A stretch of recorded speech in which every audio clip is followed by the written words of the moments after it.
There's nothing set in stone. I want certain things. I want to see a ceasefire. This is not to do with Europe. Europe's not telling me what to do.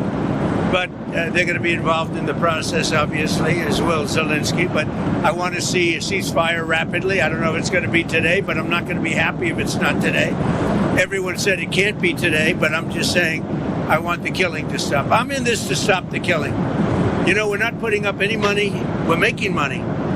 They're buying our weapons, and we're sending them to NATO, and NATO's sending us big, beautiful checks. But that I don't care about that. I care about it was a big factor when Biden spent $350 billion and got nothing. But what I do care about is they lost last week 7,011 people were lost, almost all soldiers. 36 people in a town which got hit by a missile, but over 7,000 soldiers. It's crazy.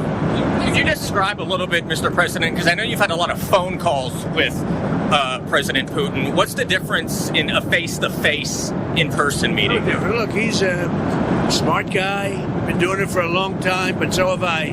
Been doing it for a long time. And here we are, we're president. That was much more difficult than what I'm doing today, believe me. So we get along. There's a good respect level on both sides. And I think, something's going to come of it. I noticed he's bringing a lot of business people from Russia. And that's good. I like that because they want to do business, but they're not doing business until we get the war settled. Are you going to talk about business? Business. We have the hottest country on earth. We have the hottest economy on earth. We have the hottest country. We just set a new stock market record again. We have hundreds of billions of dollars flowing in from tariffs. We're the hottest. We were a dead country, like doornails, a dead country. 1 year ago, we were dead as a doornail, and now we have the hottest country. And he wants a piece of that because his country is not hot economically. In fact, it's the opposite. And China's not doing well economically, but look, I want everybody to do well. The war's got to stop and the killing's got to stop. Mr. President, what do you stop? Thank you for coming back to take questions.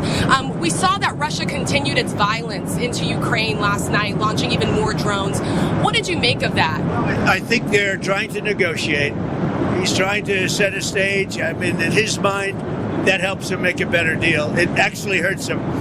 But in his mind, that helps him make a better deal if they can continue the killing.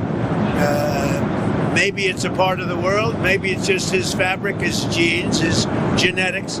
But he thinks that makes him, gives him strength in negotiating. I think it hurts him, but I'll be talking to him about it later. It's on the table for discussions today, Mr. President. Are the territorial swaps on the table? Will you be discussing that? They'll be discussed, but I've got to let Ukraine make that decision. And I think they'll make a proper decision. But I'm not here to negotiate for Ukraine. I'm here to get them at a table. And I think you have two sides. Look, Vladimir Putin wanted to take all of Ukraine. If I wasn't president, he would right now be taking all of Ukraine. But he's not going to do it. Mr. President, what did you mean? Just one thing. What about the possibility of the United States providing security guarantees to Ukraine? Maybe. Along with Europe and other countries. Not in the form of NATO, because that's not going to, there are certain things that aren't going to happen. But, along with Europe, there's a possibility of that. You mentioned the number of business people that President Putin is bringing along.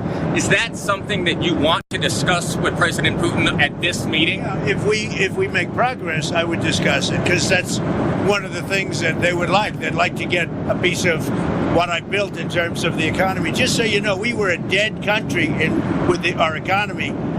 He wouldn't be interested. He wouldn't have been interested a year ago with the Biden economy. But he is interested in the Trump economy because wait till you see when those factories start opening up. We have hundreds of factories all over the country, and that includes auto factories, AI factories, and every other. They're all coming in because they want to beat the tariffs. Because if they open here, they don't have to pay tariffs. If they don't open here, they have to pay, in some cases, 200%, 300%. I haven't even set some of the tariffs yet. I'll be setting tariffs next week and the week after on steel and on, I would say, chips. Okay. Mr. President. Chips and semiconductors will be setting sometime next week after. What are you looking at? What rate? I'm going to have a rate that is going to be lower at the beginning. Then that gives them a chance to come in and build, and very high after a certain period of time. And if they don't build here, they have to pay a very high tariff, which doesn't work, so they'll come and build. Mr. President, hi. You had said earlier. Is he over there? Isn't he a general? He's helping me out. He's a very nice. He's one of the few nice ones, actually. You had said earlier this week that Putin would face severe consequences if you get the sense from him that he's not interested. What do you mean by that? Economically severe. Yes, it will be very severe. I'm not doing this for my health, okay? I don't need it. I'd like to focus on our country.